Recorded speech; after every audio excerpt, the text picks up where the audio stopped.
Mengingat jika dia takut kegelapan. Bab 682.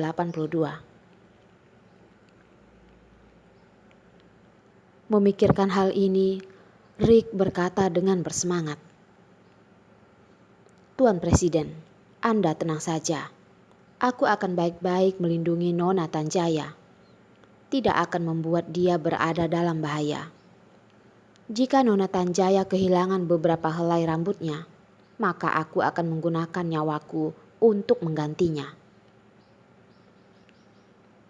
Aku percaya kepada keluarga Lin, kata Presiden mengangguk-anggukan kepalanya, berkata dengan puas. Kamu pulanglah terlebih dahulu. Bilang kepada Lyota untuk menggantikanku menjaga dia baik-baik. Dan kalian harus ingat satu ini. Pada saat dia tidur, kalian harus membukakan lampu untuknya. Pada saat umur Rila belum sampai 4 tahun, dia ditangkap oleh orang dan dimasukkan ke dalam tong. Mulai dari sana, dia sangat takut kegelapan.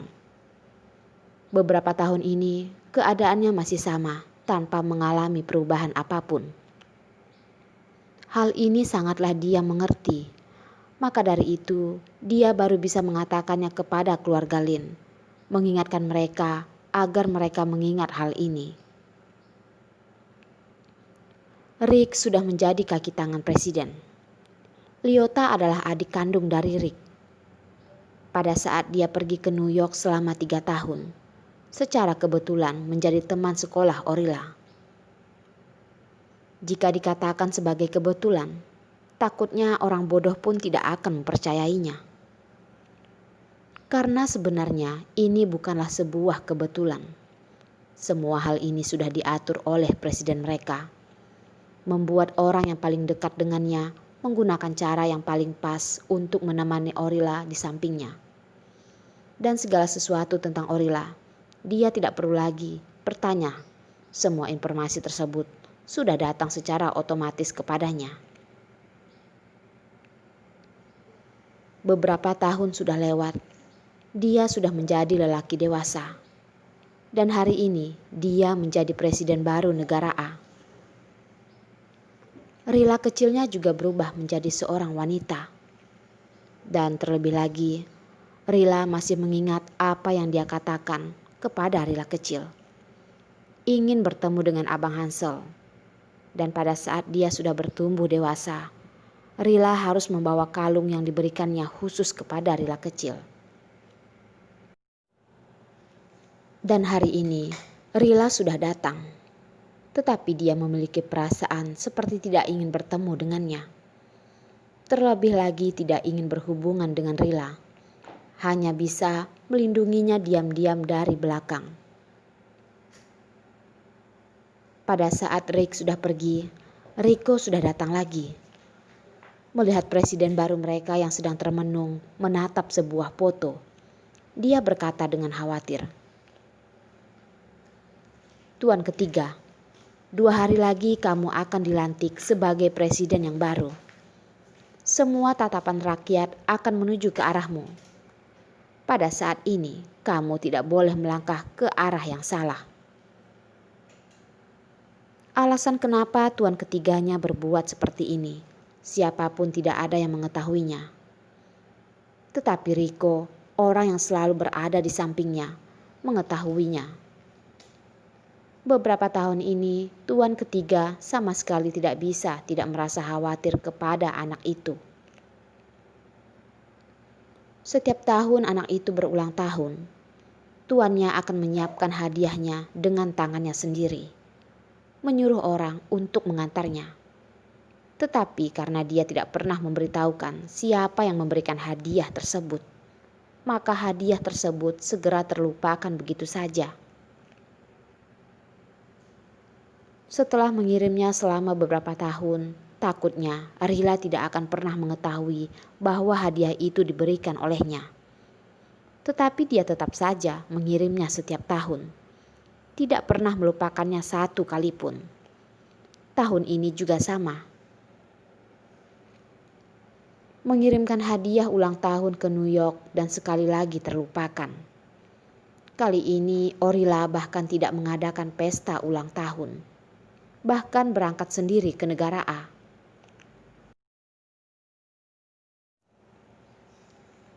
Hansel tidak memberikan balasan apapun. Pandangannya masih sama, menatap selembar foto yang berada di atas meja kerjanya. Mengamatinya dengan dalam, seperti tidak mendengar apa yang dikatakan oleh Riko. Riko kembali berkata, "Tuan ketiga, anak itu sudah tumbuh dewasa. Dia pasti akan memiliki kehidupannya sendiri. Juga akan bisa berpacaran dengan seorang pria. Tidak bisa dikatakan jika dia akan dengan cepat menemukan orang yang akan melindunginya seumur hidup." "Lalu kenapa?" Hansel melihat foto Rila kecil. Kepalanya juga tidak dia naikkan dan membalas perkataan Riko.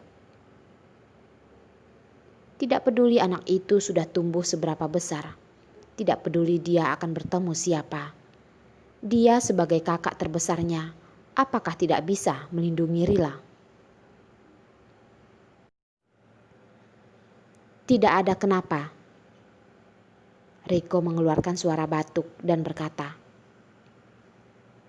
"Nona muda keluarga Sentul adalah tunanganmu. Pada saat penobatanmu nanti, dia pasti akan bersama denganmu naik ke atas panggung. Aku hanya ingin mengingatkanmu." Dia hanya merasa tidak percaya. Seorang lelaki menjaga seorang perempuan selama beberapa tahun, dan hari ini melihat dia berada di hadapannya, tidak memiliki pemikiran apapun kepada wanita itu. Hal seperti ini kalian bisa mengurusnya. Hal apa yang seharusnya dilakukan, hal apa yang tidak seharusnya aku lakukan. Di dalam hatiku, akulah yang sangat mengerti. Beberapa tahun ini dia sudah bisa menahannya dan melangkah sejauh ini. Dan apakah pada saat masa-masa penting dia tidak bisa menahannya lagi? Perlahan-lahan mendaki hingga ke puncak. Dalam perjalanan ini ada beberapa kesusahan.